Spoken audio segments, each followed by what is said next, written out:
আসসালামু আলাইকুম। নারিকেল আর মাংস দিয়ে তো পুলি আমরা কম বেশি সবাই অনেক খেয়েছি। মাছের পুলি খেয়েছেন কি কখনো?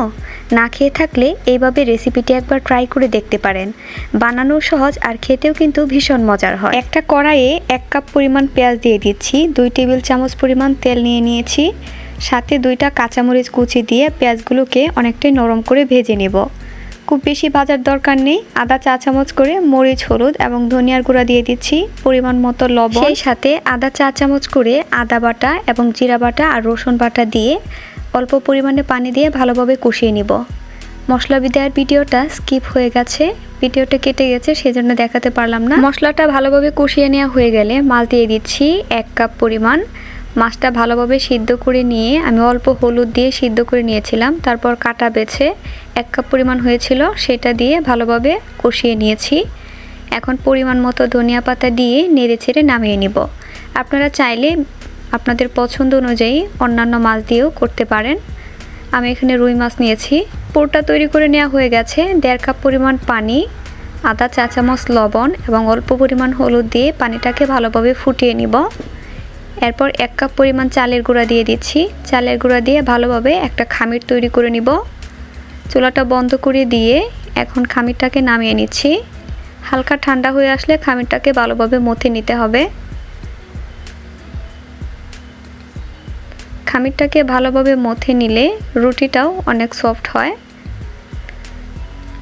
পরিমাণ মতো ডো নিয়ে আমি একটা রুটি তৈরি করে নিব।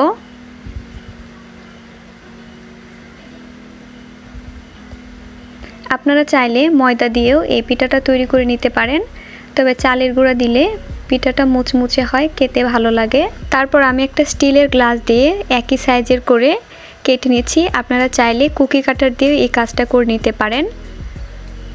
তারপর মাঝখানে পুর দিয়ে দিচ্ছি।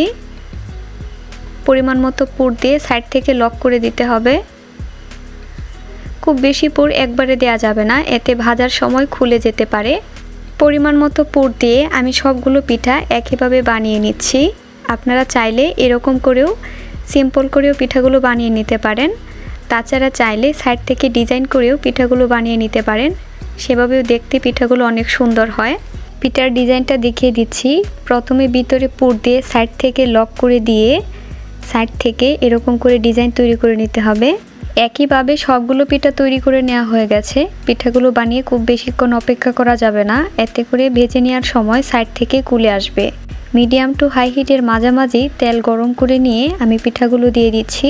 পিঠাগুলো হতে খুব বেশি সময় লাগে না, 3 থেকে 4 মিনিট হলেই একটা ব্যাচ ভাজা হয়ে যায়। এক পাশ হয়ে আসলে আমি উল্টে পাল্টে অন্য পাশও ভালোভাবে ভেজে নিচ্ছি। পিঠাগুলো ভেজে নেওয়া হয়ে গেছে, এখন নামিয়ে নিচ্ছি। খুব সহজেই তৈরি করে নেওয়া যায়। আশা করছি আজকের রেসিপিটিও আপনাদের কাছে ভালো লেগেছে। ভালো লেগে থাকলে বাসায় ট্রাই করে দেখতে পারেন। আসসালামু আলাইকুম।